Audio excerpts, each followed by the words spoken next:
Hello Tanisha. हम एक business idea continue करना चाहते हैं, तो उसमें हम एक मार्केट सर्वे कर रहे हैं। तो हमारा आइडिया ये है एक बार को बनाने का। मार्केट सर्वे में जो आपसे एक क्वेश्चन करना चाहती हूँ वो क्वेश्चन ये है कि आप जैसे नॉर्मल बार यूज़ करते हैं उससे क्या क्या प्रॉब्लम होती है आपको, आप इसके प्रति क्या क्या सजेशन हमें देना चाहते हैं? कि इसमें तो बहुत सारे सजेशन हो सकते हैं। जैसे कि इसमें सबसे बड़ी बात यह है कि इसमें केमिकल का यूज़ होता है और जो जिससे कि हमारे हाथ रफ हो जाते हैं या फिर अगर बर्तनों में रह गए तो वो हमारी हेल्थ के लिए बहुत ही बेकार है। तो इसलिए हमें इनऑर्गेनिक बार की ज़रूरत है इसमें। हेलो राधिका। हम एक बिजनेस आइडिया प्लान कर रहे हैं जिसमें से कि अभी हम एक मार्केट सर्वे कर रहे हैं। तो हमारी जो मार्केट सर्वे है और बिजनेस आइडिया है वो है रिलेटेड बार से। हम एक बर्तन धोने के लिए बार बनाना चाहते हैं, तो हम उसमें आपके जो वो है सजेशन है उनको ऐड करना चाहते हैं। सबसे पहले तो आप हमें ये बताइए कि आपको जो हमारे नॉर्मल बार जो होते हैं, जो मार्केट में यूज़ में होते हैं, उनसे क्या क्या प्रॉब्लम होती है, और कोई सजेशन दीजिए जिससे कि उससे छुटकारा पा सके और उसे हम अपने बिजनेस आइडिया में ऐड कर सकें। जो आजकल बार यूज़ हो रहे हैं, वो जो पहले दो तीन साल पहले जो बार यूज़ होते थे वो कम समय लेते थे ख़त्म होने में, और जो आजकल के बार हैं वो ला रहे हैं 2-3 दिन में ख़त्म हो जा रहे हैं। वो 2-3 दिन में बहुत कम चल रहे हैं। तो क्या सजेशन देना चाहेंगी? इससे अच्छा बार बनाया जाए, उसमें मिलावटें कम की जाए। आप सभी बिजनेसमैन का यहाँ पर स्वागत है। जैसा कि हम सभी जानते ही हैं कि आप सभी अपने आप में एक बहुत बड़े बिजनेसमैन हैं। हम इस सब में से पता नहीं कितने बड़े बड़े बिजनेसमैन निकल सकते हैं, और कई लोग ऐसे भी हो सकते हैं जो इस चीज़ में भी रुचि ना ले रहे हो, इंटरेस्ट ना ले रहे हो। तो आप लीजिए। तो मैं अपनी टीम की तरफ से अपने आइडिया को यहाँ पे प्रेजेंट कर रही हूँ। जैसे कि हमारा आज का जो सत्र है, जो आज का हमारा चैलेंज है, वो ये है कि हमें बताना है कि किस किस के अंदर कौन कौन सी स्किल थी और किस किस के अंदर कौन कौन सी बिजनेस जो एक मेंटेलिटी होती है वो कौन कौन सी थी। तो मैं अपनी टीम के बारे में आप सभी को बताना चाहती हूँ। सबसे पहले यहाँ पर दिया गया सहकार्यता का, कि मिलजुल कर काम करना। तो मैं इसमें बोलूँगी सभी ने, हमारी टीम में 5 मेंबर है, पांचों के पांचों ने मिलजुल कर सारा पूरा काम किया। ऐसा नहीं था कि किसी ने ऐसा बोला कि नहीं तुम चारों कर लो, मैं नहीं करूँगी। इसमें प्रिया, स्मिता, अंशिका, अंशुल और मेरा भी बराबर साथ था। इसमें से कोई ऐसा नहीं था कि कोई पीछे रहा। तो इसमें से सभी को मैं टिक करना चाहूँगी क्योंकि सभी ने चर्चा की और देखा कि हमारी रुचियाँ किससे मिलती है, हमारे इंटरेस्ट क्या क्या है, वो क्या क्या करना चाहते हैं, उन सबको मिलाया फिर एक आइडिया चुना। तो इसको इसमें कम्युनिकेशन स्किल में ले सकते हैं, और मैं कहूँगी कि हमारी ये कम्युनिकेशन स्किल जो है पूरी टीम की अच्छे से डेवलप है। फिर जो हमारा दूसरा है तार्किक चिंतन का, कि 30 दिन में, इसमें से एक पॉइंट है कि 30 दिन में किए जा सके ऐसा योग्य प्रोजेक्ट का आइडिया चयन करना। तो इसमें जो था, इसमें मेरा खुद का पीछे का पॉइंट था कि मैं इतना सोच नहीं पा रही थी कि 30 दिन में कौन सा आइडिया होगा। इसमें से मेरी टीम वालों ने ज़्यादा अच्छे आइडिया दिए। मैंने क्या आइडिया दिया था पता है आप लोगों की? हम एक ऐप बनाते हैं और ऐप में ऐसे करेंगे कि सोचा था बहुत कुछ, तो 30 डेज में कंप्लीट होने वाला नहीं था। तो इसमें मेरा ड्रॉबैक है। बाकी सब ने अच्छे आइडिया दिए थे। किसी ने दिया था कि नमक बनाना, किसी ने अचार बनाना, किसी ने वो विम-बार बनाना, जो कि हमारा रियल आइडिया जिसको हमने आगे बढ़ाया। नाम भी लेंगे आपकी, इसने ये बताया। तो प्रिया ने बताया था कि अचार बनाएंगे हम लोग और फिर उसे बेचेंगे। उसकी भी अच्छी खासी चल सकती है दुकान, ऐसे करके एक बिजनेस हो सकता है। और जो स्मिता ने बताया था वो बताया था पहाड़ी नमक का, कि हमारी पहाड़ की चीज़ें जो हो रही है, कल्चर धीरे धीरे खत्म हो रहा है। हम लोग तो पहाड़ के ही, हमें पता ही है कि हमारा पहाड़ी नमक कितना टेस्टी होता है। उसमें मरवा डाल दे, पुदीना, लहसुन वगैरह सब कुछ डाल दे, कितना टेस्टी हो जाता है वो। तो उसका आइडिया जो था स्मिता ने दिया था कि इसको बनाएंगे और प्लेन्स में बेचेंगे, कि इसका भी एक अच्छा वो हो सकता है, बिजनेस प्लान हो सकता है। फिर अंशुल का था विम-बार बनाने का।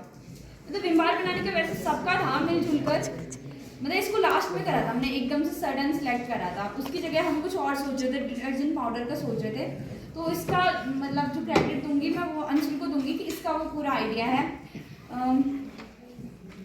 फिर दूसरा है सहकार्यता, कि अपनी रुचि के अनुसार समूह बनाया।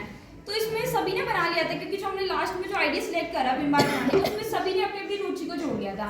जैसे कि मेरी रुचि थी कि मुझे समाज के लिए कुछ करना है, कुछ भी हो रहा है, मिलावट वगैरह हो रही है, उससे हमारी हेल्थ को इफेक्ट पड़ रहा है, कुछ भी और दिक्कतें हो रही, तो मुझे इस चीज़ के लिए कुछ करना था। सभी ने पूरे ढंग से अपनी बात कही और दूसरे को समझाने का प्रयास किया। मतलब कोई आइडिया अगर मुझे समझ में नहीं आ रहा था और सपोज वो प्रिया को समझ में आ रहा है, फिर स्मिता को समझ में आ रहा है, तो उन्होंने मुझे समझाया।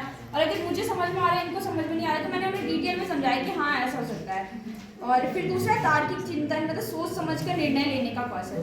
तो इसमें भी हमने बहुत ज़्यादा वो करा। ये कौशल भी मैं कहूँगी कि ये भी ठीक ठाक डेवलप है सभी का, क्योंकि हमने बहुत सारे आइडिया सोचे थे। जैसे कि ऐप का सोचा था, तो वहीं पे अंशु ने बोल दिया कि तू पागल है, 30 डेज में कंप्लीट होने वाला है। ये नहीं होने वाला है 30 डेज में कंप्लीट, क्योंकि पाइथन लैंग्वेज सीखनी पड़ती है, ऐप बनाना पड़ता है। तो इसमें इसका वो चिंतन जो था वो ठीक था। फिर जैसे स्मिता ने आइडिया दिया था कि नमक बनाएंगे, मैंने उसे कहा कि नहीं ये नहीं हो सकता, क्योंकि हम लोग खुद पहाड़ों से बिलोंग करते हैं, हमारे यहाँ कहाँ चलेगा अच्छा खासा बिजनेस, ये तो हाँ प्लेन्स में चल सकता है। तो ऐसे सभी ने एक दूसरे को आइडिया को लेके ऐसे वो दिए, मतलब निर्णय लिए कि उसको चैलेंज दिए कि हाँ हो सकता है कि नहीं हो सकता। फिर एक बेस्ट आइडिया का चयन करा। फिर जो था रचनात्मक चिंतन में, तो कोई सारी समस्याएं आ रही थी और उसके लिए नए तरीके से सोचने का कौशल। जैसे कि हमारा बीमार वाला आइडिया था, उसमें हमने सोचा कि क्या करें, तो उसमें हमारे पास बहुत सारे चैलेंजेस आ रहे थे। जैसे कि एक चैलेंज तो हमारे पास यही आ रहा था कि जैसे बर्तन धोते हैं ना, तो उसमें झाग निकलता है विम से, तो वो नहीं निकल पा रहा था। फिर सभी ने सोचा कि हाँ मतलब हम करेंगे नए तरीके से, वो लोग भी तो कर ही रहे हैं जो मतलब बना रहे हैं उस विम को, उसमें ऐसा कुछ ऐड करेंगे, लोगों से सलाह लेंगे। मतलब ठीक ठाक मतलब कॉन्फिडेंस जो था वो सबका बिल्ड करा और नए तरीके से सोचा। ये स्किल भी ठीक ठाक डेवलप की।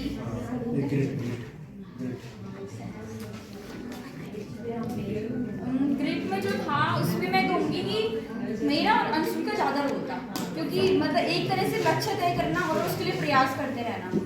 ऐसे सभी लक्ष्य तय नहीं कर पा रहे थे और कोई बहुत ज़्यादा पॉजिटिव भी नहीं है उसके लिए कि मतलब हाँ हम करेंगे बिजनेस आइडिया, बिजनेस करेंगे, सीखेंगे इस स्किल को।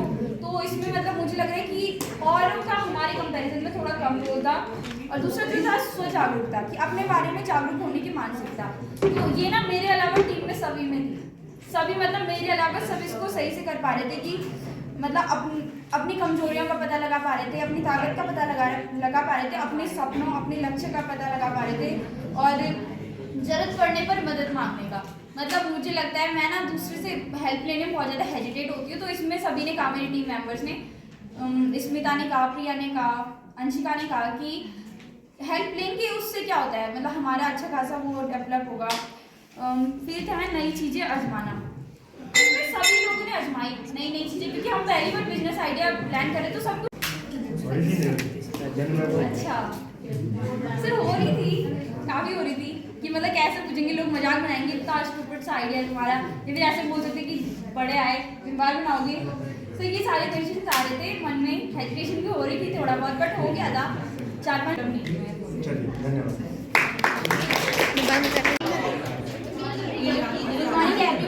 जैसे कि आप सभी को पता ही है कि हमारा जो आइडिया है बाल बनाने का, बर्तन धोने के लिए ऑर्गेनिक बाल बनाना हमारा आइडिया है। तो इसके लिए हमने कंपनी का जो नाम सोचा है वो है इको हेवन क्रिएशन।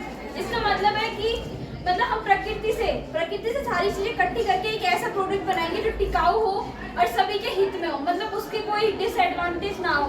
और इसका जो लोगो हमने सोचा है वो ये सोचा है, मतलब एक सर्कल है, उसके अंदर हमारी कंपनी का नाम लिखा हुआ है, अंदर कुछ पत्तियां बनी है जो कि इंडिकेट करेगी हमारे नेचर को। फिर देन हमने जो प्रोडक्ट का नाम सोचा है वो है इनॉर्गो। तो हमारा जो प्रोडक्ट जो मार्केट में आएगा वो इनॉर्गो नाम से आएगा। और जो हमारे प्रोडक्ट का टाइटल है वो है इको फ्रेंडली बाल your cleaning star. Thank you.